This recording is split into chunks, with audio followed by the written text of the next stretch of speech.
መልእክት ይዤላችሁ መጥቻለሁ። እግዚአብሔር ዛሬ የጨለማውን ምክር ያፈርሳል። እንግዲህ ያው እኔ እንደ መልእክት ነው የምነግራችሁ። በህይወታችሁ ላይ፣ በቤታችሁ ላይ፣ በኑሯችሁ ላይ፣ በዘመናችሁ ላይ ስለማታውቁት ነገር ነው የምነግራችሁ። እግዚአብሔር ዛሬ በዚህ ሰዓት ይህንን ምክር ያፈርሳል። አንድ ሰው እጁን ከፍ አድርጎ በኃይል ጮሆ ምክር ይፈርሳል። ድገሙና ምክር ይፈርሳል በሉ። ጨምሩና ለመጨረሻ ምክር ይፈርሳል በሉ። በጣም ከምንወደው ከጌታ ቃል ክፍል ሁላችን ከአስቴር መጽሐፍ እናወጣና አብረን እንካፈላለን። የአስቴር መጽሐፍ ምዕራፍ 5 ቁጥር 9 በጣም የተወደደ የእግዚአብሔር ቃል ብርሃን በዚህ ቤት አለ። በጌታ በኢየሱስ ክርስቶስ ስም አነባለሁ። በዚያም ቀን ሐማ ደስ ብሎት በልቡም ተደስቶ ወጣ። ነገር ግን መርዶክዮስ በንጉሥ በር ያለመነሳትና ያለመናወጥ ተቀምጦ ባየ ጊዜ ሐማ በመርዶክዮስ ላይ እጅግ ተቆጣ። ሐማ ግን ታግሶ ወደ ቤቱ ሄደ። ልኮም ወዳጆቹንና ሚስቱን ዘሶራን አስጠራ። ሐማም የሀብቱንና የክብሩን የልጆቹን ብዛት ንጉሥ ያከበረውበትን ክብር ሁሉ በንጉሥ አዛውንትና ባሪያዎች ላይ ከፍ ከፍ እንዳደረገው አጫወታቸው። ሐማም ንግሥቲቱ አስቴር ወደ አዘጋጀችው ግብዣ ከኔ በቀር ከንጉሥ ጋር ማንም አልተጠራም፣ ደግሞ ነገ ከንጉሥ ጋር ወደ እርሷ ተጠርቻለሁ አላቸው። ቁጥር 13 ነገር ግን አይሁዳዊው መርዶክዮስ በንጉሥ በር ተቀምጦ ካየው ይህ ሁሉ ለኔ ምንም አይጠቅመኝም አለ። ሚስቱም ዘሶራና ወዳጆቹ ሁሉ ቁመቱ 50 ክንድ የሆነ ግንድ ይደረግ፣ ነገም መርዶክዮስ ይሰቀልበት ዘንድ ለንጉሡ ተናገር፣ ደስም ብሎ ከንጉሡ ጋር ወደ ግብዣው ግባ አሉት። ነገራቸው ሐማን ደስ አሰኘው፣ ግንዱንም አስደረገ። ምዕራፍ 6 ቁጥር 1 በዚያ ሌሊት እንቅልፍ ከንጉሡ ሸሸ። አጠገባችሁ ያለውን ሰው በደስታ ነገሩት። ሲማከሩብህ በሉት ያመሻሉ፣ እግዚአብሔር ግን ከነገስታት ዘንድ እንቅልፍ ይወስድባቸዋል። ዛሬ መልእክት አለኝ። በጣም ለብዙ ሰዎች የተመከረ ምክር ይፈርሳል። ጮክ ብላችሁ በኃይል አሜን በሉ። በኃይል እጆቻችሁን ከፍ አድርጉ። አይኖቻችሁን ጨፍኑና እንደዚህ በሉ፣ ምክር ይፈርሳል በሉ። እስቲ ጨምሩና ምክር ይፈርሳል በሉ። አይናችሁን ጨፍናችሁ ተናገሩ፣ ምክር ይፈርሳል በሉ። እግዚአብሔር ዛሬ የሆነ ምክር ያፈርሳል። ካንተና ከቤት ላይ ያፈርሳል። ካንተና ከልጆች ላይ ያፈርሳል። ካንተና ከትዳር ላይ ያፈርሳል። ካንተና ከአገልግሎት ላይ ያፈርሳል። ዛሬ እግዚአብሔር እንደዚህ ያደርጋል። ምክሩን ለዘላለም ያፈርሳል። እጆቻችሁን ከፍ አድርጉ። ልዑል ሆይ ለስምህ ክብር ይሆን። በዚህ የመጣ ሴትና ወንድ፣ ትልቅና ትንሽ፣ ሕፃንና ወጣት ካንተ ለመስማት ነው የመጣው። አምላኬ አንተ ደግሞ በተራ አንደበትን ከፍተህ እንደምትናገር እናምናለን። በዚህ ቃል ላይ ያለ ብርሃን ሕይወታችንን ይቀይረው። ሰዎች ዛሬ ከመናፍስቱ ዓለም ነፃ ይውጡ። ከተሰራባቸው እርግማን ነፃ ይውጡ። ከተደረገባቸው ምክር ነፃ ይውጡ። አባቴ የጠላቶቻችን ቁጣ ወደ ብብታቸው ይመለስ። አስጨናቂዎቻችን ለዘላለም ይታወኩ። ንጉሥ ሆይ በመካከላችን ከፍ ብለታል። ለስምህ ክብር ይሆን በኢየሱስ ስም አሜን። በጣም ብዙ ጊዜ ብዙዎቻችን ደስ በሚል ሁኔታ የእግዚአብሔርን ቃል ሰምተናል፣ አሰምተናል፣ ተናግረናል፣ ተሰብከናል። በጣም ብዙ ጊዜ ሰምተናል፣ አሰምተናል፣ ተናግረናል፣ አንብበናል፣ አስጠንተናል፣ አጥንተናል። በጣም ነው የምንወደው የእግዚአብሔርን ቃል። እዚህ ደግሞ የእግዚአብሔር ቃል ወዳጆች ናቸው የተሰበሰቡት። ስለዚህ እዚህ ቃል ላይ ያለ ብርሃን ዛሬ ቤታችንን ይቀይረዋል። እስቲ አሜን በሉ። ክብር ለእግዚአብሔር ይሁን። እሺ እንደምታውቁት እኔ ዛሬ ያነበብኩላችሁ ከታሪክ መጽሐፍ ላይ ነው። የታሪክ መጽሐፍ ነው። ከዘፍጥረት እስከ ዘዳግም ፔንታቱክ ወይ ደግሞ የሕግ መጽሐፍ ይባላል፣ ቶራ ይባላል። ደግሞ ከኢያሱ እስከ አስቴር የታሪክ መጽሐፍ ይባላል። ከዛ ደግሞ ከኢዮብ እስከ መኃልየ የቅኔ የዜማ የመዝሙር መጽሐፍ ይባላል። ከዛ ደግሞ ቀጥሎ ከኢሳይያስ እስከ ሚልኪያስ ድረስ የትንቢት መጽሐፍ ይባላል። ሁላችን የምናውቃቸው ታሪኮች የተጻፉበት መጽሐፍ የብሉይ ኪዳን መጽሐፍ ላይ አስቴር የሚለውን ስም ካልን አስቴር ማን ነች? አስቴር ምንድነች?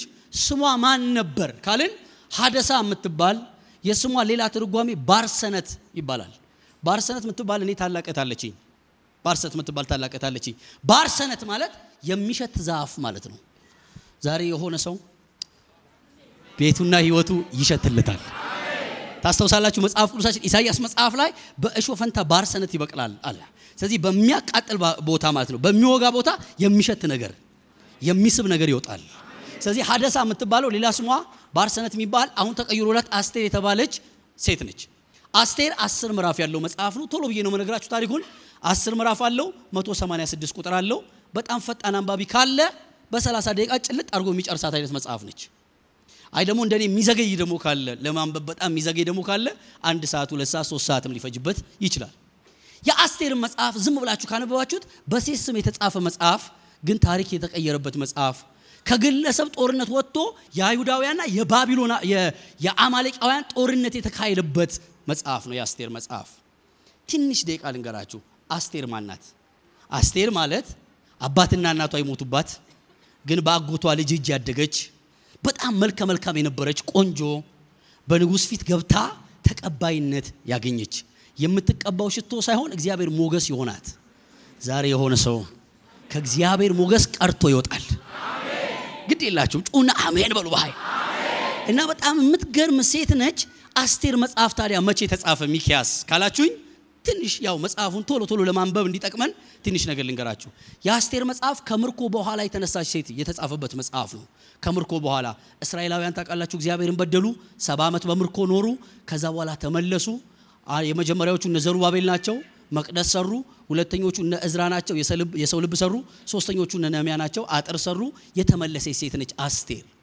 አስቴር ሁለተኛው ዙር ላይ የተመለሰች ሴት ነች። በእዝራና በዘሩባቤል መካከል የተመለሰች ሴት ነች። አስቴር ንጉሱ የማይቀበላቸው አይነት ማህበረሰብ ውስጥ ብትኖርም ነገር ግን ታሪኳን ለማስቀየር አምላኳ ፊት የምትጾም የምትጸልይ ከእግዚአብሔር ዘንድ ጸልያ ሞገስን ብቻ ሳይሆን ተቀባይነትን ብቻ ሳይሆን ተጽዕኖን የገለበጠች ሴት ነች።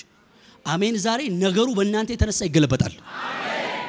ለምን አሜን እንዳላላችሁ አላውቅም። የታወጀ አዋጅ ሊኖር ስለሚችል እግዚአብሔር ስለማናቀው ነገር ስለሚናገር እግዚአብሔር በእናንተ የሆነ አዋጅ ይገለበጣል። ጮክ ብላችሁ 3 ጊዜ ነገሩ ይገለበጣል በሉ። 1 2 ለመጨረሻ 1 ጊዜ። እሺ ትንሽ ደቂቃ ልንገራችሁ። ንጉስ ነበር ይላል። ንጉስ ነበር ይልና የንጉሱ ስም ደግሞ አርጤክስ ይባል ነበር ይላል። አርጤክስ ይልና እግዚአብሔር ቃል በ127 ሀገራት ላይ ንጉስ ነበር ይላል። እኔ በጣም ይገርመኛል። አንድ ሰው 127 ሀገር ላይ ንጉስ የነበረበት ዘመን ይሄው በዛ ዘመን አርጤክስ የሚባል ሰው ነው 127 ሀገር ነው መሪ ሆነው ንጉስ ነው። በጣም የሚያስፈራ ንጉስ ነው። ታስተውሳላችሁ እግዚአብሔር ቃል ላይ ንጉሱ ከነገሰ ከ3 ዓመት በኋላ ይልና ለ180 ቀን ድግስን ደገሰ ይልና የፋርስን የሜዶንን የከተማይቱን ኃያላን የሀገር ባለውለታዎችን ጠርቶ ጋበዛቸው ይልና እንደ ንጉሱ ቸርነት መጠን አበላቸው ይላል። 180 ቀን መደገስ ቀላል ነው። በአጭር ቃል 6 ወር ድግስ 365 አይደል ያለው? ቀንሱት እናንተ 6 ወር መደገስ 3 ወር ያባዛው 6 ወር ነው የደገሰው። 6 ወር የደገሰው ለማን ነው? ለነገስታት። በጌታ ስሙ ለጓደኛ ስደግስና ለእኩያ ስደግስና ለነገስታት ስደግስ ይለያያል። ንጉስ የሚደግሰው በንጉስ ልክ መጠን ነው። አይ የደገሰው እንደ ንጉስ ቸርነት መጠን ነው። ከዛ ደግሞ የጋበዛቸውም ኃያላን ናቸው። 180 ቀን ሳይቋረጥ እየበሉ ሳይቋረጥ እየጠጡ ሳይቋረጥ እየተስተናገዱ ምን ጎደላ አይባልም። እዛ ቀርተ ነው የምትወስደው። 180 ቀን ከደገሰ በኋላ ድግሱ ልክ እንዳለቀ የሀገሩ ሰዎች ወደ ከተማቸው ከሸኘ በኋላ ደግሞ 7 ቀን አለ እዚህ ከተማ ደግሞ ላሉ ልደግስ መቼም ሁሉ በልቶ ሄደዋል። እዚህ ደግሞ ያሉ ይብሉልኛልና 7 ቀን አደገኛ ድግስ በሱሳ ግንብ አካባቢ ላሉ ሰዎች ጋበሰ። መጽሐፋችን እንደዚህ ይላል፣ ከቤተ መንግስት ሰራተኛ እስከ አትክልተኛ ድረስ አበላ ይላል። 7 ቀን 7ኛው ቀን ላይ ንጉሱ ጠጣ የሚል ቃል አለ። ታስተውሳላችሁ መጽሐፋችን ላይ ጠጣ ይልና ሰከረ ይላል። ልክ ሲሰክር ሚስቴን አምጡልኝ አለ። ማንን? አስጢንን አምጡልኝ አለ። እንዴት? የንግስና ልብሷን ለብሳ ዘውዷን ደፍታ እንዳማረባት ትምጣና ትታይ እስቲ በሰው መካከል እጇን ይዤ ልንቀሳቀስ አለ። መጽሐፋችን የእግዚአብሔር ቃል እንደሚናገር እሷን ለማምጣት ሲሄዱ አስጢን መለሰች፣ እኔም በተራዬ ድግስ ላይ ነኝ አለች። አሃ ከዚህ በፊት እኮ አንቺ ኖበዲ ነበርሽ፣ ሰንበዲ ሆንሽ እኮ እሱን አግብተሽ ነው ነይ ያለሽ እኮ ንጉሱ ነው። በፍጹም አልሰማውም ንገረው አለች። ለምን? ደግሽ ያለው እኔም አለች። መጡና ለንጉሱ ነገሩት። በቃ ድግስ ላይ ነኝ ብላለች፣ አልመጣም ብለሃለች አሉት። አልመጣም አለች አለ። አዎ ደነገጠ፣ ተናደደ። ከዛ አማካሪዎቹን ጠርና ህግ ነው እንዴ አለ። ህግ ነው እንዴ ሚስቶች ሲጠሩ አይመጡም እንዴ ሲል፣ እንዴት ነው ማይመጡት አለ። ንጉሥ ሆይ አቤት። አንተን እሷ እምቢ ካለች እኛ ሚስቶቻችንን ስንጠራማ እምቢ ይላሉ። ስለዚህ ሴትየዋ ከዚህ ቤት መባረር አለባት። ላንተ ካመፀች የኛማ እንዴት አያስቸግሩም የወንዶች ማህበር አረም። ከዛ መጽሐፋችን እንደዚህ ይላል፣ ንጉሱም የዛን ሰው ቃል ሰማ ይልና አስጢንን ከቤተ መንግስት አባረራት። አስጢን ወጣች፣ አስቴር ገባች። አጠገባችሁ ያለውን ሰው ንገሩት ባካችሁ። የሆነ ሰው ይወጣና አንተ ትገባለህ ብሩት ንገሩት። ትዕቢት ይወጣል፣ ቅናት ይወጣል፣ ምቀኛው ይወጣና አስቴር ትገባለች። ዘንድሮ የዋሃዎች ዘመን ነው አሁን። የቅኖች ዘመን ነው አሁን። ይሄ አመት የታማኞች ዘመን ነው አሁን። የብልጣብልጦች ዘመን አይደለም። ብልጣብልጦች ይወጣሉ፣ ታማኞች ደግሞ ይገባሉ። ማን ነው ያመነ? ጮሆ ሁለት አሜን የሚል ባህ አንድ ጨምሩና አሜን በለው ነው። አዎ ትውጣ አለ። አንተ ስትባረር ሴትየዋ ከጥቂት ደቂቃ በፊት ንግስት የተባለች ንጉሱን ተጠግታ ንግስት የተባለች ስትባረር ማንነቷ የማይታወቅ አንድ ሴት ሆነች። ወይዘሮ አስጢን ሲሰገድላት የቆየች ወይዘሮ አስጢን ተባለች። መጽሐፋችን ይሄ ምዕራፍ 1 ላይ ነው። ምዕራፍ 2 ቶሎ ብዬ ነው መነግራችሁ። ምዕራፍ 2 ላይ ምን ተፈጠረ ታዲያ? ንጉሱ ከቁጣው በረደ ይልና ያለ ሚስት ልኖር ነው ታዲያ አለ። አትኖርም አሉት። እና ምን ላርግ? በቃ የምታደርገው እንነግራለን። በ127 ሀገራት ማስታወቂያ ይለጠፋል፣ እንደየትርጉሙ እየተጻፈ ይለጠፋል። ከዛ ቆንጆ ይፈለግና ላንተ የታመነች ሴት ስትመጣ ከወደድካት ታገባታለህ አሉት። ማስታወቂያ ተለጠፈ። ሁላችሁ እንደምታውቁት መርደኪዮስ ደግሞ ግንብ ስር ነው የሚተኛው፣ ግንብ ስር ነው የሚውለው። ሲያነባው ምን ይላል? ለንጉሱ ሚስት የምትሆን ትፈልጋለች ሲል እሱ አመነላት። ለሷ እኔ ያጎቴ ልጅ የሆነች አለ ቆንጆ ሴት አለች፣ ቆንጆ ልጅ አለችኝ አለ እና እንደ ልጅ ያሳደግኳት ትገባለች፣ ትቀራለች። ሌላው ገብቶ ይወጣል፣ እሷ ግን ገባች ማለት። አጠገባችሁ ያለው ሰው የገባህበት ቦታ አትመለስም፣ ትነግስበታለህ ብሩት።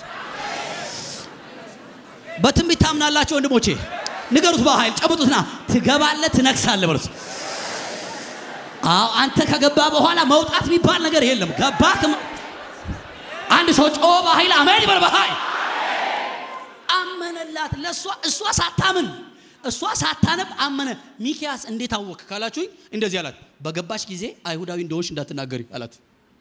በቃ ትነክሻለሽ አላት። መንገስሽ አይቀርም አላት። አንተ አስቴርም ልክ እንደ ሌሎቹ ሴቶች ተጠራች። ያው እንደምታውቁት 12 ወር በሽቶ በዘይት በቅባት ታሸች ይላል። መልኳ ጭራሽ እያማረበት መጣ።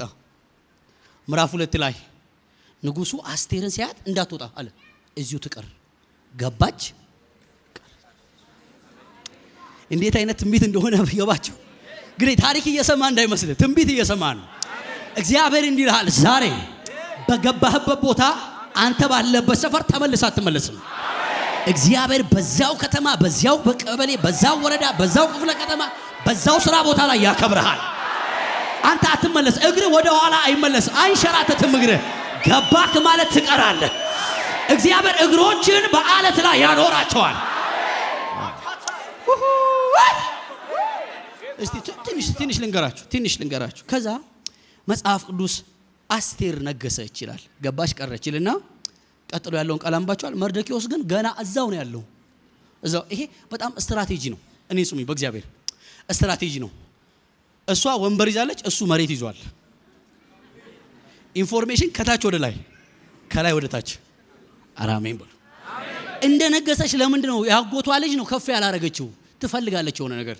መርደኪዮስ እዛው ቁጭ ብሎ የአስቴርን ጤርነት ብቻ ቼክ ያደርጋል። አለች፣ በጣም እየተንቀሳቀሰች ነው፣ እግዚአብሔር ይመስገን ይላል። ተመልከቱ የኔ ወንድሞች፣ መጽሐፍ ቅዱሳችን ላይ ቁጭ ባለበት የሆነ ወሬ ተወራ ይላል። ሁለት ጠባቂዎች፣ ሁለት ዘቦች፣ ሁለት ሰዎች ገበታና ታራ የሚባሉ ንጉሱን ሊገሉ ሲማከሩ መርደኪዮስ ሰማ ሲል ኢንፎርሜሽን ከታች ወደ ላይ ስትራቴጂ ቦታ ላይ ነው የተቀመጠው። አሜን። ነገራት። ምን ብሎ? አስቴር አላት። አቤት፣ ንጉሱን ሁለት ሰዎች ሊገሉት እየተማከሩ ነው። ማናማ? ገበታና ታራ። እና ምን ላድርግ? ለንጉሱ ንገሪው። እነግረዋለሁ ብላ መጣችና ቃሉን እናንተ አንብቡት። በእግዚአብሔር እንደዚህ የሚል ቃል አለ። በመርደኪዮስ ስም ለንጉሱ ነገረችው ይላል። እሷ አይደለችም ኢንፎርሜሽኑን ያመጣችው። አንድ መርደኪዮስ የሚባል ውለታችሁ ባይዘው የማይረሳ ሰዎች ከዚህ ትነሳላችሁ። ግዴላችሁም ለሰው ውለታ ውላችሁ ለሰው ተናግራችሁ ሰው ስማችሁ የጠፋበት ሰው ካላችሁ አይዟችሁ፣ ዛሬ ስማችሁ የሚወሳበት የሚነሳበት ዘመን መጥቷል። አንድ መርደኪዮስ የተባለ ሰው ኢንፎርሜሽን አቀበለኝ። ይገርምሃል ንጉስ አለችው። ምን አይነት ኢንፎርሜሽን? ሊገሉ የሚፈልጉ ሰዎች አሉ፣ ገበታና ታራ የሚባሉ። የት ናቸው? በር ላይ ያሉ ጥበቆች ናቸው። ማን ነው የሚገሉት? እኔን። ማነገረሽ? መርደኪዮስ የሚባል ሰው። ኦኬ፣ መመርመር አለብኝ አለ። ኬዙን ቼክ አረገ። ሲያጣራ እውነት ነው። ሁለቱን ሰዎች ወስዶ ዛፍ ላይ ሰቀላቸው ይልና መጽሐፍ ቅዱስ ለመርደኪዮስ የመታሰቢያ መጽሐፍ ተጻፈለት። ትንቢት ነው ባይዘ። አጠገባ ፈገግ ብለ እጅን ከፍ አድርገሽ ተው። አጠገብ ያለው ሰው ተውና እጅን ከፍ አድርገ እንደዚህ በል፣ መታሰቢያ ይጻፍልኛል በል። መጽሐፋችን ቀጥሎ እንደዚህ የሚል ቃል አለ። መታሰቢያ ተጻፈለት ይላል። ምዕራፍ 2 ነው ይሄ። ምዕራፍ 3 እኔ ምዕራፍ 5 ነው የምሰብካችሁ፣ ቶሎ ብዬ የምነግራችሁ። ምዕራፍ 3 ማንነቱ የማይታወቅ ከዚህ በፊት ትላንትና ታሪክ የሌለው ሃማ የሚባልን ሰውዬ ንጉስ ብድግ አረገና ከንጉሱ ቀጣይ ወንበር ላይ ያስቀመጠው። ከሌሎቹ ከፍ አረገው፣ ከሱ ዝቅ አረገው። ንጉስ ከሌለ ፊርማው የሚፈርመው ሃማ ነው። ሰው ሁሉ ሲያይ ሃማን እያየ ይደነግጣል፣ ይናደዳል፣ ይበሳጫል። ከኋላ መጥቶ ከፊት ተቀመጠ ይላል። መርደኪዮስ ደግሞ መሬት ላይ ቁጭ ብሎ ሲያየው ይናደዳል፣ ይበሳጫል። ወንበር ስለያዘ አይደለም ባይዘ፣ አማሌቃዊ ስለሆነ። አማሌቅ ደግሞ የእስራኤል ጠላት ነው። ዛሬ የሆነ ጠላታችሁ ከያዘው ቦታ ይለቃል። እና ቁጭ ብሏል። አይሁዳዊ ነው እሱ። ንጉሱ አየና አንድ አዋጅ አወጣ። ለሃማ እንዲህ አለ፣ ለሃማ ማንኛውም ሰው በመንገድ ሲያልፍ ይስገድለት አለ። አንተ ሃማ ጠዋት ተነስቶ ከቤት ሲመጣ አንዳንዶች ፊታቸውን ይሸፍናሉ፣ አንዳንዶች መሬት ይይዛሉ፣ አንዳንዶች ከወንበር ይነሳሉ፣ አንዳንዶች ያከብሩታል። መርደኪዮስ ግን ይላል እግዚአብሔር ቃል ያለ መናወጥ መጣረል ያየዋል። ይደነግጣል ብሎ ሲያየው እንደገና ያየዋል። አይን አይቀይር፣ እጅ አይቀይር፣ ቦታ አይቀይር፣ እንዴ እንቅጥቅጥም አይልም። ቁጭ ብሏል። ሲያየው ይናደዳል። አንዳንድ ሰዎች መጡና እንደዚህ አሉት፣ የንጉሱን ቃል ለምን አሰማ መርደኪዮስ? ምን አለ ብታከብረው? ምን ይቀንስባል? ዝም ብለህ ስግድ ብለህ ቀና እኮ ነው ሲሉት፣ ጸጥ። አይሁዳዊ ስለሆንክ ነው አይደለ ይሉታል። መርደኪዮስ ጸጥ ይላል። መጽሐፋችን ይህንን ነገር ከዚሁ ከቀጠለ ለሃማ ለምን አንነግረውም ብለው ሃማ ጋር መጡ። በደምሱኛ አንድ ጊዜ በጌታ ሃማ ጋር መጡና እንደዚህ አሉት፣ ሃማ አቤት። አንድ ግን ሰውዬ አይተሃል? አዎ። ስትወጣና ስትገባ ምን አይነት ነው? የሆነ መርደኪዮስ የሚባል በር ላይ የሚቀመጥ። እሺ አይሰግድልህም እኮ። ለምን እንደማይሰግድልህ ስንጠረጥር ስንገምት ሰውየው አይሁዳዊ ነው። እሺ መርደኪዮስ አይሁዳዊ ብቻ አይደለም ባይዜ ብንያማዊ ነው። እሺ ንጉስ ሳኦል ብንያማዊ ነው፣ አይሁዳዊ ብቻ አይደለም። እግዚአብሔር አማሌቅን አጥፋ ያለው ብንያማዊውን ንጉስ ሳኦልን ነበር፣ አላጠፋም። ከ500 ምናምን ዓመት በኋላ አማሌቅ ቦታ ላይ ያዘም። ትላንትና ታላቅ ወንድሜ የለቀቀህን አለቀህም አለ። ጉዳዩ የእንደዚህ የወንበር አይደለም አለ። አማሌቅና አይሁድ ናቸው የሚጣሉት አለ። በደም ሰውኛ አሁን እና ሲል ሃማ እንደዚህ አለ፣ አይደለም እሱን አለ እና ዘር ማንዘሩን በሙሉ በአንድ ቀን አጠፋለሁ አለ። ዛሬ ይሄ አዋጅ ነው የሚገለበጠው። ግድ የላችሁም ፕሊስ ወንድሞቼና እህቶቼ ይባካችሁ፣ ግድ የላችሁም። የሆነ የወጣ አዋጅ ስላለ እግዚአብሔር እናንተና ዘር ማንዘራችሁን ሊያጠፋ ባለ በጠላቶቻችሁ ላይ ዛሬ ማታ ይወርድባቸዋል።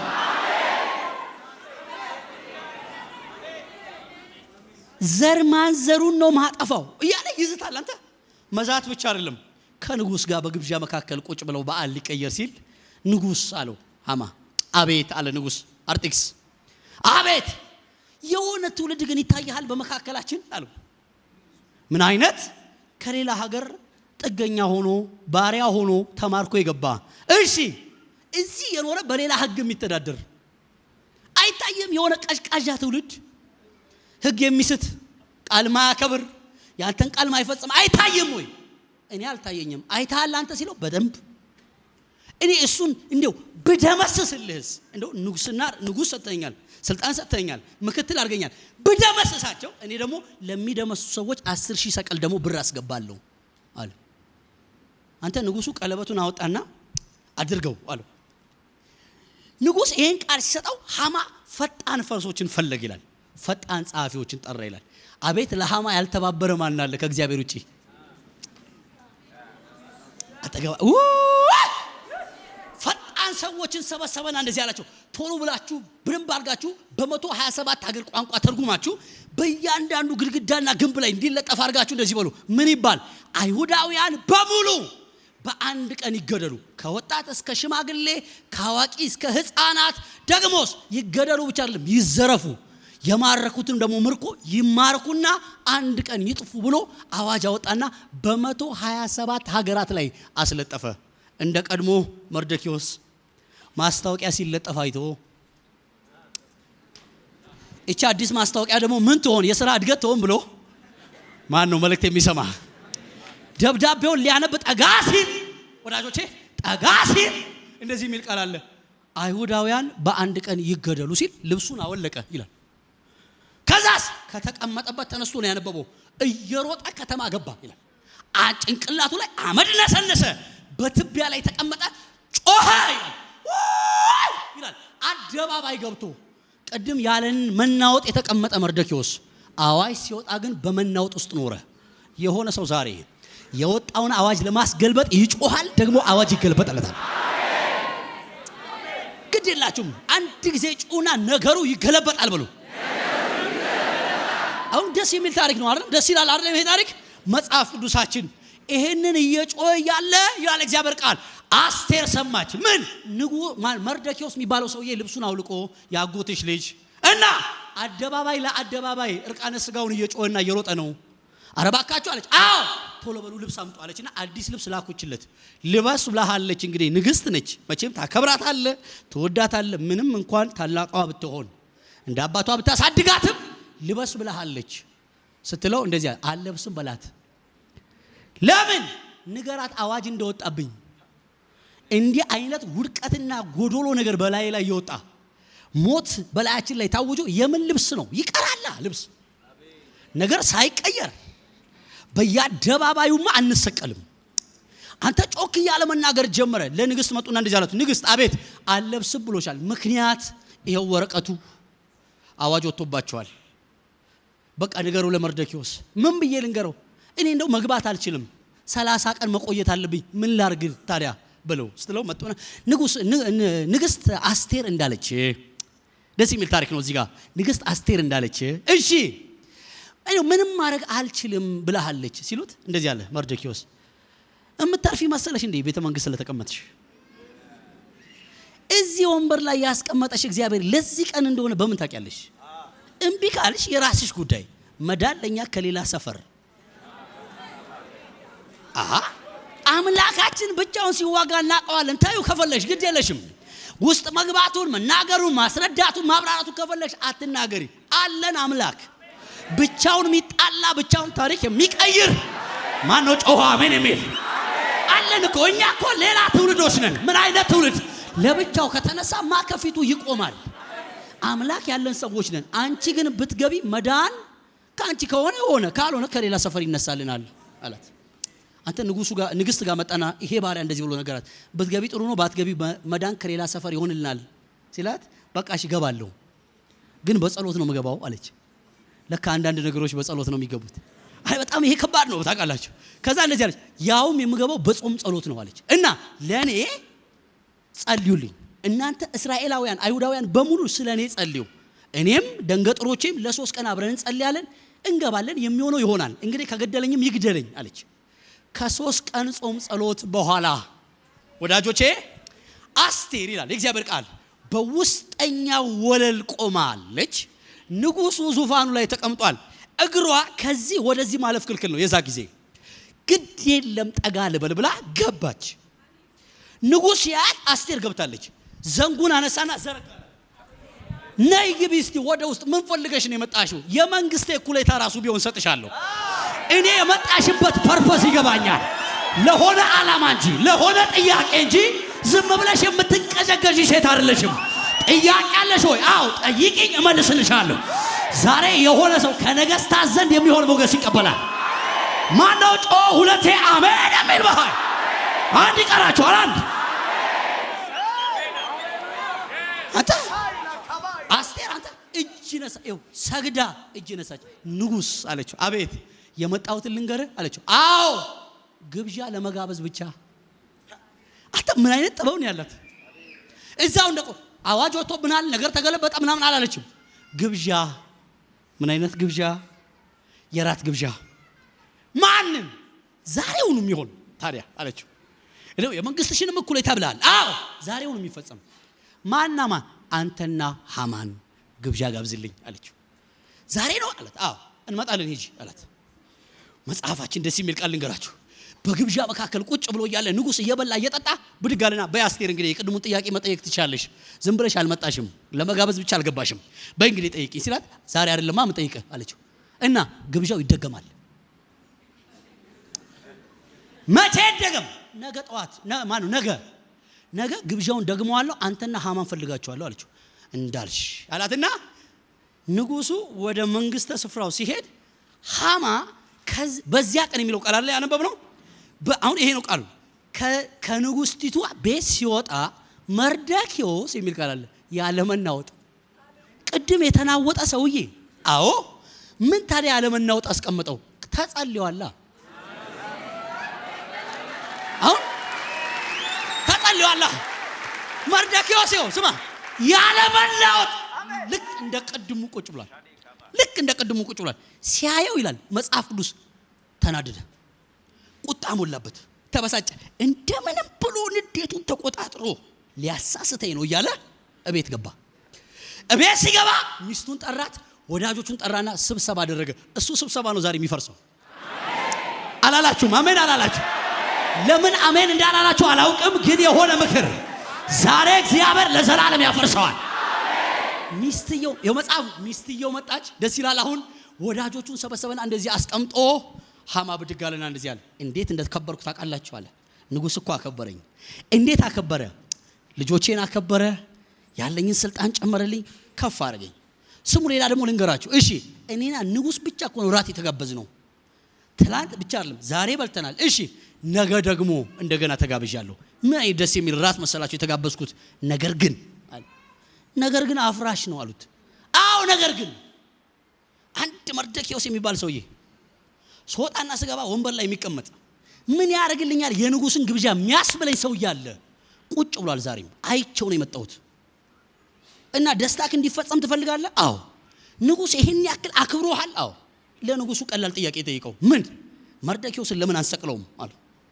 እንዴት እንስቀለው ሲባል 50 ክንድ ወደ ላይ እንጨት ይሰራ፣ 25 ሜትር ማለት ነው እንጨት ይሰራ፣ በቤት ይተከል። ከዛስ ዛሬውኑ ጨርሰው፣ ዛሬውኑ ግደለው፣ ነገ ደስ ብሎ ራት ትበላለህ አሉት። አንተ ሃማ ቸኮለ ምክሩን ለመፈጽ እግዚአብሔር ብቻ እኮ ነው ታውቃለህ። ሲማከሩ ዝም አሜን ብሎ አንድ አሁን ይህን ምክር ሰምቷል። እንጨቱን ተክሏል። መጽሐፍ ቅዱሳችን እንደሚናገር ሃማ ጉዳዩን ለማስፈጸም እረፍት ራሱ እምቢ አለው። በሌሊት በዛ ቀን ሌሊት ተነስቶ ንጉሱ ጋር ሲመጣ እግዚአብሔር ከንጉሱ እንቅልፍ ቀምቶ ኪስ ውስጥ ይዞታል። ይገላበጣል። እንቅልፍ እምቢ አለው። ንጉስ ነው ባይዘወይ ይገላበጣል። እምቢ አለው። ይገላበጣል። እምቢ አለው። በቃ እስቲ መጽሐፍ ይነበብልኝና ልተኛ አለ። ሁላችሁ ብዙ ጊዜ እንቅልፍ እምቢ ሲላችሁ አሁን ሚዲያ ነው የምታዩት። ድሮ መጽሐፍ ነበር የሚነበበው። እየተነበበልኝ ተኛው ትላለህ አይደል? ልጆቻችሁ የምታስተኙት እያነበባችሁ አይደል? ልክ እንደዛ ማለት ነው። ምናልባት የፍቅር ታሪክ ሊሆን ይችላል፣ የመዋደድ ታሪክ ሊሆን ይችላል። እስቲ ይሁን ታሪክ ነገር በእኔ ዘመን የተፈጸመ ታሪክ አንብቡልኝ ሲል መጽሐፍ የሚያነቡ ሰዎች ከመዝገብ ቤት ገብተው የሆነ መጽሐፍ ይዘው መጡና መዝገቡን ገለጡ። እንግዲህ ንጉስ ያንተ ዘመን ታሪክ ነው የምናነበው ጀምረናል ብለው የሆነ ታሪክ ጀመሩ። ምን ገበታና ታራ የሚባሉ ሁለት ጥበቆች ነበሩ። እሺ ንጉሱን ሊገሉ ሲማከሩ መርደኪዮስ የሚባለው ሰውዬ እሺ ለንጉሱ እንዳይሞት ጣልቃ ገብቶ ለአስቴር ነገራት። ከዛስ ነገሩን ንጉሱ በደንብ መረመረ። ገበታና ታራ ተሰቀሉ። ይሄው መጽሐፉ ይቀጥላል እንደዚህ አለ። ለመርደኪዮስ ግን ምንም አልተደረገለትም። ንጉሱ ጭራሽ እንዲተኛ መጽሐፍ አንብቡልኝ ብሎ ጭራሽ ነቃ ጭራሽ ማለትማ ይሄ ነው። ለመርደኪዮስ ምን ተደረገለት? ምንም። መርደኪዮስ የት ነው ያለው? ደጅ ላይ። እኔ ደጅ ማን አለ? ጉዳይ ሊያስፈጽም የገባ መርደኪዮስ ያለው እዛኛው አጥር ላይ ነው። ሃማ ደግሞ ያለው አዳራሽ ውስጥ ነው። ይንቀሳቀሳል። እቺን ጉዳይ ቶሎ ጨርሼ ነገ ጧት ራቴን በደንብ አድርጌ እበላለሁ እያለ መጽሐፍ ቅዱስ አረ የሆነ ሃማ አለ ሲሉት አስጠሩት አለ። ቆመና እንደዚህ አለ። እኔ ምለ ሃማ አለው። አቤት። እንደው ንጉስ ያከብረው ዘንድ ለሚወደው ምን ይደረግለት እስቲ ንገረኝ አለው። በልቡ ይላል ሃማ በልቡ እንደኔም ያከብረው ማን ነው አለና እንደዚህ አለ። በል እንግዲህ ጀምራለሁ ጻፉ አለ። እሺ ያዝ። የንጉስ ካባ የለበሰው ካባ ይሰጠው አለ። ጻፉ አለ።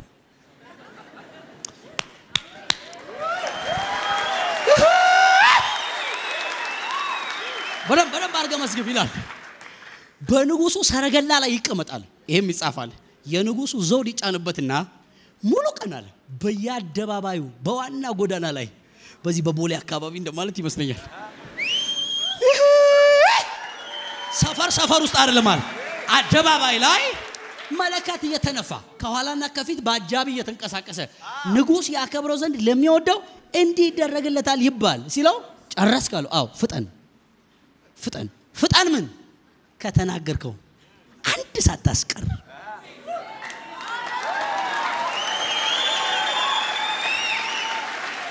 እሺ ንጉስ ቀጥል ከተናገርኩት አንድ ሳይቀር ምን ልልበሰው? እዛ በር ላይ ለተቀመጠው ለማ ለመርደኪዮስ አድርግለት። ፍጠን። አጠገባቸው ያለው ሰው ፈጣን የሆነ ነገር ያገኛል። በርስ ዛሬ ምን አለ ብትናገሩ ግዴላችሁም። ዛሬ ለራሳችሁ ተናገሩ። ፈጣን የሆነ አዋጅ ያገኘኛል በሉ። ፈጣን የሆነ አዋጅ ከንጉሥ ዘንድ የሚወጣ አዋጅ፣ ፈጣን የሆነ አዋጅ፣ እግዚአብሔር አምላክ ብቻ የሚያውጀው አዋጅ ከአመር ላይ ይነሳ የሚል ከበር ላይ ይነሳ የሚል በንጉሥ አደባባይ የሆነ ሰው ዛሬ ይታየኛል። ምን አይነት ሰው ይታየኛል? አዋጅ የሚከለበጥለት በንጉሥ አደባባይ ላይ የሚንቀሳቀስ አድርግለት። አዎ ለማ ለዛ መርደኪዮስ አንተ የያዘው እኔ ይመስለኛል የያዘውን ፋይል እንዲጠቅልል አድርጎ ጀርባ ውስጥ የወተፈ ይመስለኛል። ያፈረ ይመስለኛል። የተሸማቀቀ ይመስለኛል። በል እንግዲህ ያለ መርደኪዮስ ጋር መጣ። ምዕራፍ 6 ላይ መጣና መርደኪዮስ አቤት እቺን ልበስ።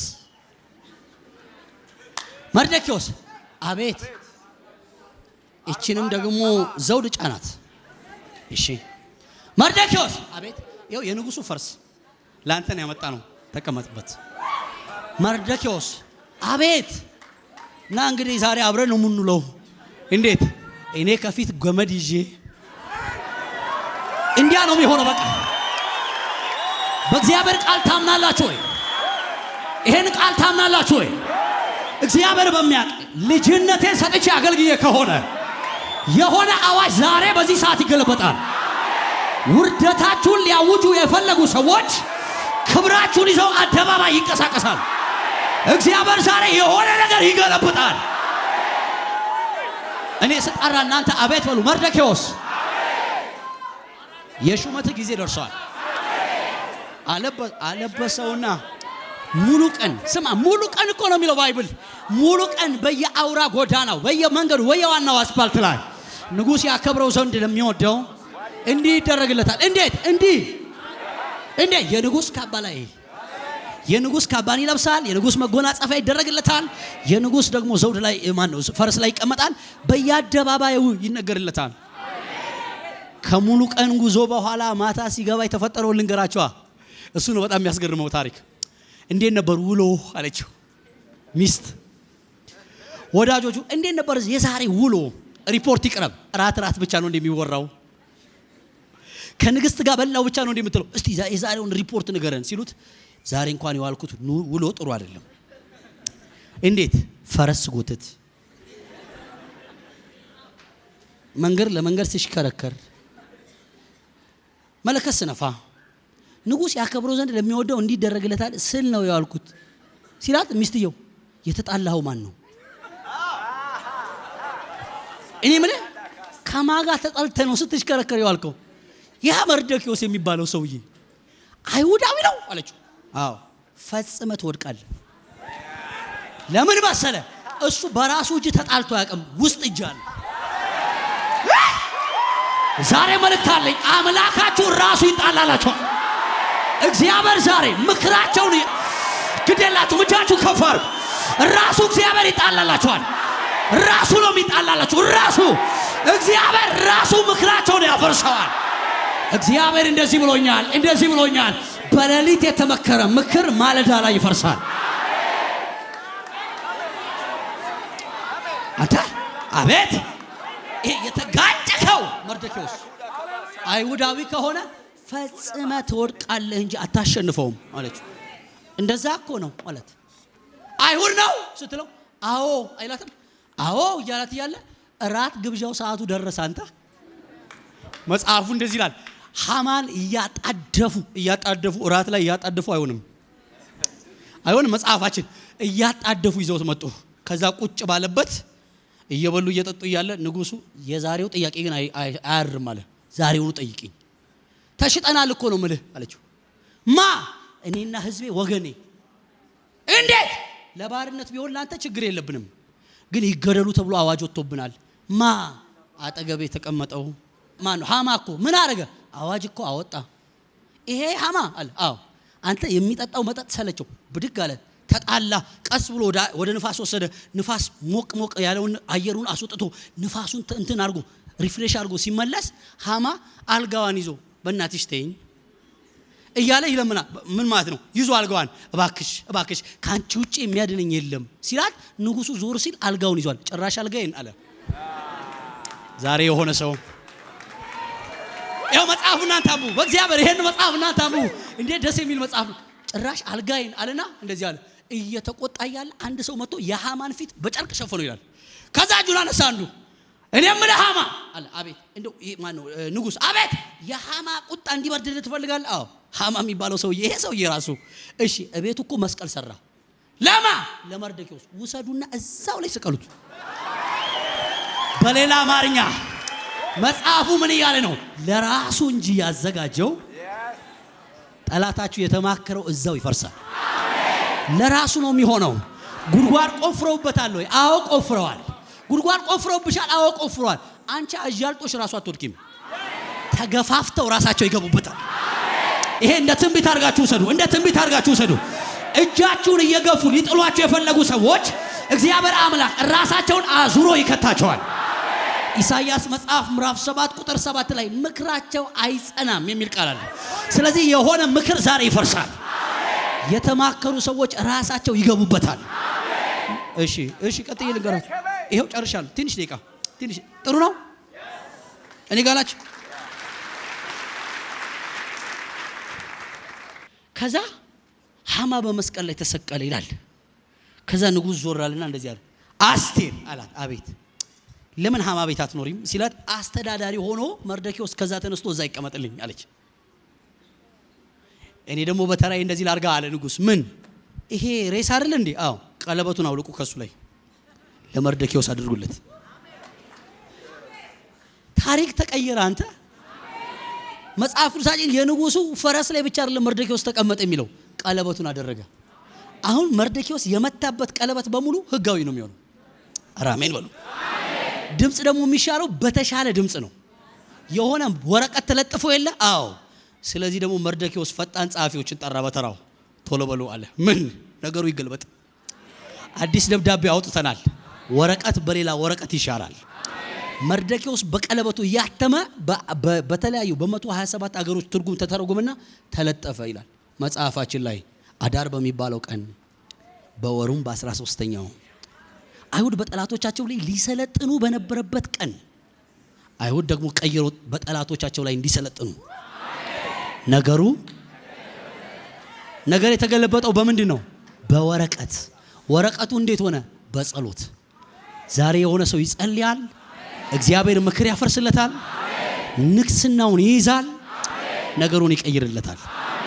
እግዚአብሔር ዛሬ ለናንተ እንዲህ አይነት መልእክት ይሰጣችኋል። ምክር ይፈርስላችኋል። ምክር እንደ መረብ ነው ታውቃላችሁ። ሲወድቅባችሁ ነው የሚታወቃችሁ፣ ሲይዟችሁ ነው የሚታወቅባችሁ። እየተደራጁ የተማከሩ ሰዎች ዛሬ ምክራቸው ይፈርሳል። እግዚአብሔር ቋንቋ ለቋንቋ ያደበላልቃቸዋል። አንዱ ወደ ግራ ሲያወራ አንዱ ወደ ቀኝ ያወራል፣ አንዱ ወደ ቀኝ ሲያወራ አንዱ ወደ ላይ ያወራል። የሚያወሩት ራሱ እስከማይጣጣሙ ድረስ እግዚአብሔር ስለናንተ የተነገረውን ምክር ያፈርሰዋል። ጨርሻለሁ። እቺም ብዬ ልጨርስ። ይኸው መጽሐፍ ቅዱሳችን ላይ እንደዚህ የሚል ቃል አለ። ታስታውሱ ከሆነ 3 ነገስታት ተሰበሰቡና እስራኤልን ለማጥፋት ሲማከሩ እግዚአብሔር መጣና እንደዚህ አለ፣ አትፍራቸው አለ። እንዴት? እንደ ጢስ እንደ ጥላሸት ናቸው አለ። ጢስ ናቸው። ይሄ ተማከሩ ማለት ፈረሰ ማለት አይደለም። እኔ አፈርሰዋለሁ። አንተ እኮ ንጉስ ተሰበሰበብኝ ነው የምትለው። አዎ፣ እኔ ግን ሳይው ጢስ ነው አለ፣ ጥላሸት ነው አለ። እግዚአብሔር ስለናንተ የተመከረው ምክር እንደዚህ ብሎ ይጠራዋል፣ ጢስ፣ ጥላሸት። ዛሬ የሆነ ሰው ላይ የታወጀ አዋጅ ይገለበጣል። ለመጨረሻ ያልተማከርብን ማን አለ? አሎ በሰላም ወጥተሽ ስለገባሽ ምክር የሌለብሽ መስሎሽ ከሆነ ተሳስተሻል። እንዲሁ ጠብቆሽ እንጂ ያልተቆፈረበት ጉድጓድ የታል? ያልተደዋወሉት ስልክ የታል?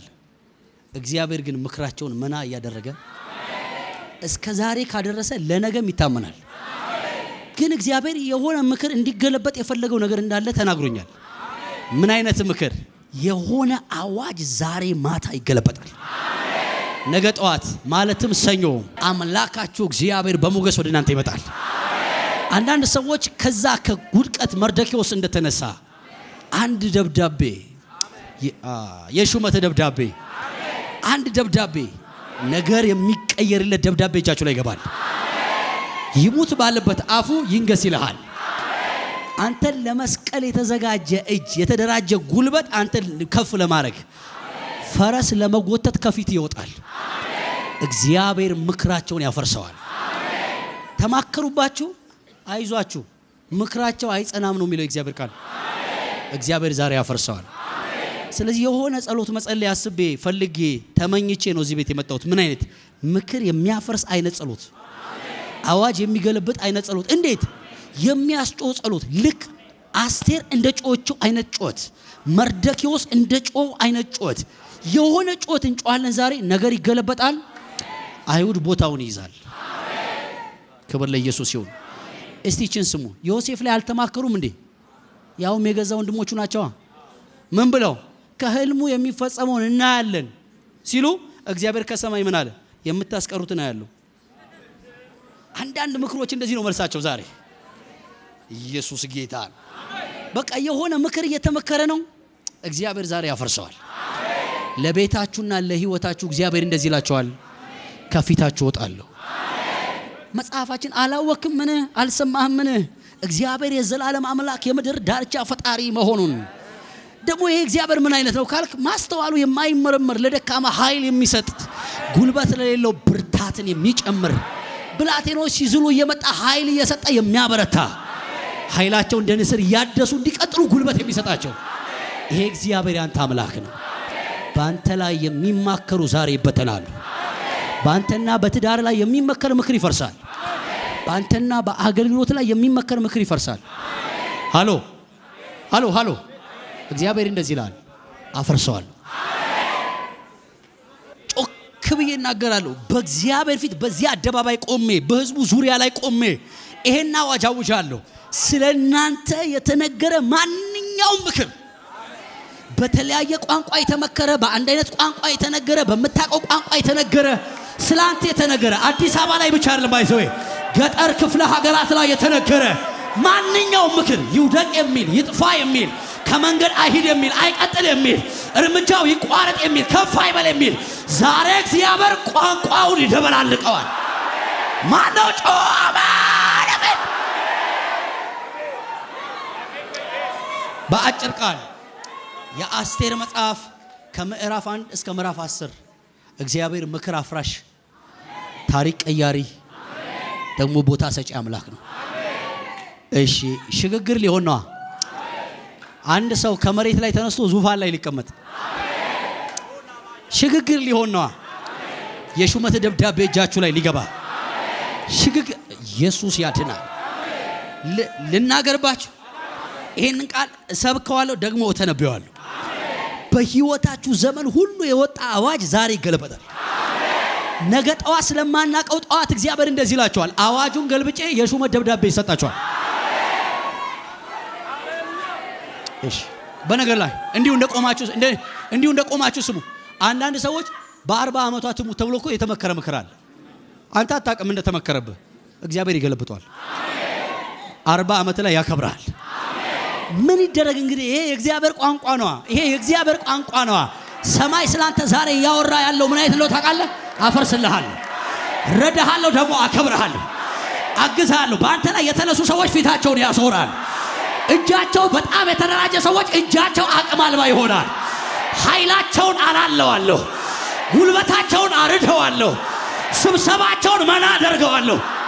ለምን? የተጣላኸው ያ መርዶክዮስ አይሁዳዊ ከሆነ የተጣሉት ከእናንተ ጋር ሳይሆን ከአምላካችሁ ጋር ስለሆነ አምላካችሁ ደግሞ ይበትነዋል።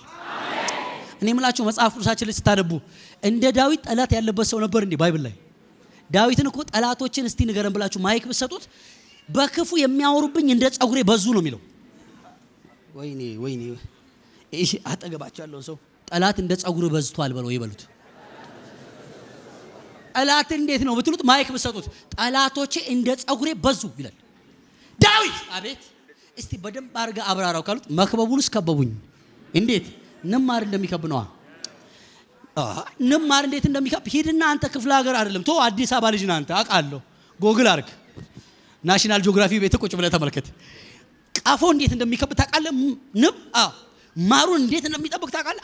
ልክ እንደዛ ነው የከበቡኝ። አልተማከሩብኝ ወይ? ተማክረዋል።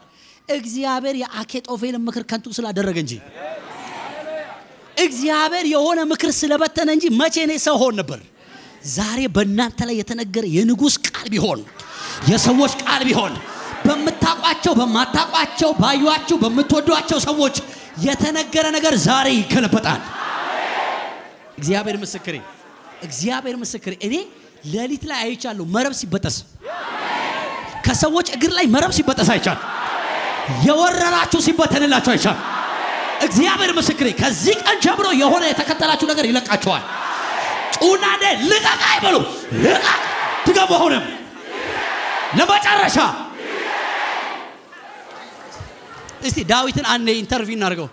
ዳዊትን አንዴ ኢንተርቪው እንደዚሁ እንደቆማችሁ በደንብ እስቲ ተናገር፣ አንተ ስለ ጠላቶች በደንብ ተናገር ብትሉት በክፉ ቀን ደረሱብኝ አለ። ነገር ግን እግዚአብሔር ደጋፊ ሆነ። ደገፍ ብዬ ተነሳው። አልመከሩብህም ነው እንዴ የምትለኝ? አው ይዘውኝ ያውቃሉ እና ከእጃቸው ያወጣኛል። እንዴት አድርጎ አወጣክ ስትሉት አረ አምላኬ በጨነቀኝ ጊዜ ጠራውታ። ሲማከሩብኝ እሺ በጨነቀኝ ጊዜ እግዚአብሔርን ጠራው። እርሱ ከዙፋኑ ከመቅደሱ አንጎዳጎደ። ከዛስ ፍላጻውን ላከና መብረቁን ላከና እንዴት አድርጎ ነው ያወካቸው ዳዊት? እኔ ራሴ ማይገባኝ እሱ ጋር ያለ በአደጋ ጊዜ የሚንቀሳቀስበት ለኔ ብቻ ያስቀመጠው ጠላትን የሚመታበት መብረቅ አለው። እግዚአብሔር ዛሬ መብረቁን ይልክባቸዋል። እስቲ አንድ ሰው ጮህ ኢየሱስ ይበላው። በእግዚአብሔር በጌታ ስሙን እግዚአብሔር ጋር ብቻ አንድ ጦር አለ፣ ማንም የማያውቀው መብረቅ የሚባል። አዎ እሺ ይኸውልህ ስማ፣ እግዚአብሔር ከማጋ ተጣልቶ ያውቃል? ስላንተ እንጂ የሚጣለው ከሱ ጋር የተጣሉማ ደቀዋል ይደቃሉ ነው የሚለው። ግን ላንተ ብሎ ያስቀመጠዋል። ይኸው በክፉ ቀን ያስቀመጠው ይኸው እንደዚህ አድርጎ ያስቀመጠው ልክ ጭንቅ ሲል ተንበርክከ በጨነቀኝ ጊዜ ጠራው ስትለው እግዚአብሔር ከዙፋኑ መብረቅ አለ ይወል ያነሳና እግዚአብሔር ዛሬ ስላንተ ያስቀመጠውን የቃጦሉን ያንቀሳቅሳል። ይራመድባቸዋል። እግዚአብሔር ዛሬ ይራመድባቸዋል። በፍላጻው አወካቸው በመብረቁ ይልና በተናቸው። ታዲያ ዳዊት እንዴት ነህ ስትሉት አይ ሲማከሩ ምጠራው አለኛ፣ ሲደራጁ ምጠራው አለኛ። አስቴር ታዲያ እንዴት ነሽ? አዋይ ሲወጣ ምጠራው አለኛ። እዚህ ውስጥ ያላችሁ ታዲያ እንዴት ናችሁ? ምጠሩት አላችሁ? ማን አለን ያለ እግዚአብሔርኛ እንጠራዋለን፣ ይመጣልናል። ለዚህ ነው እግዚአብሔር ቃል እግዚአብሔር ስለራሱ ሲናገር እንደዚህ አለ፣ ይጠራኛል እመልስለታለሁ፣ ረጅም እድሜ አጠግበዋለሁ፣ ቀጥሎ ማዳኔን እኔ ጋር ብቻ። አሁን ይሄን ምንም ልናደርገው ማንችለው ቃል ነው። ይሄ ቃል በህይወታችሁ ላይ የእግዚአብሔር ማዳን ታያላችሁ። መጽሐፋችን ላይ የእግዚአብሔር ማዳን ለማየት የተዘጋጃለ። ሐና ከተናገረችው ጸሎት መካከል አንዱ ምንድነው? በማዳን ደስ ይለኛል። የእግዚአብሔር ማዳን የሚያስደስታቸው ከዚህ ይነሳሉ። የእግዚአብሔር ማዳን፣ የእግዚአብሔር ትድግና ሲጨንቅ ጥራው። አሁን ለመጥራት ዝግጁ ናችሁ? እስቲ እንደኔ እንደ ዳዊት እንደኔ ምስኪን ካለ እጁን ያሳየኝ። ጠላት የተማከረበት እሺ፣ እጁን ከፍ የሚያደርግ ደግሞ ካገኘው ልክ እንደ አስቴር ያለ ሰው አገኘ ይሆን? ዛሬ አለ ይሆን? ልክ እንደ መርዶክዮስ አይነት ሰው አለ የሚጠራ አለ? ይኸውልህ መርዶክዮስ ስለ ራሱ አይደለም ባይዘው ማቅ የለበሰው ስለ ህዝቡ ነው። ለህዝቡ ማቅ ለበሰ። እግዚአብሔር ደግሞ በተራው የንጉስ ካባ ለበሰው። እግዚአብሔር ነገር ይቀይራል። መርዶክዮስ እንዲታይ አድርጎ ረጅም መስቀል ላይ ነበር ሊሰቅለው የፈለገው። ከቁመቱ በላይ ከኖረበት እድሜ በላይ ከፍ አድርጎ ሊሰቅለው ነበር የፈለገው። እዛ ላይ ራሱ ተሰቀለ። መርዶክዮስ ደግሞ በተራው የንጉስ ካባ ለብሶ ዙፋኑን ይዞ መንገድ ላይ መንቀሳቀስ ጀመረ። አዋጁን እግዚአብሔር ይገለብጣል፣ ያስቃል። እንደ ሐና ትላለ አፌ በሳቅ ኃይላችሁ ዛሬ አንድ ቀንድ እንዳለው አውሬ ይሆናል። እግዚአብሔር ጠላታችሁን ይበትናል። በቃ ጨርሻለሁ።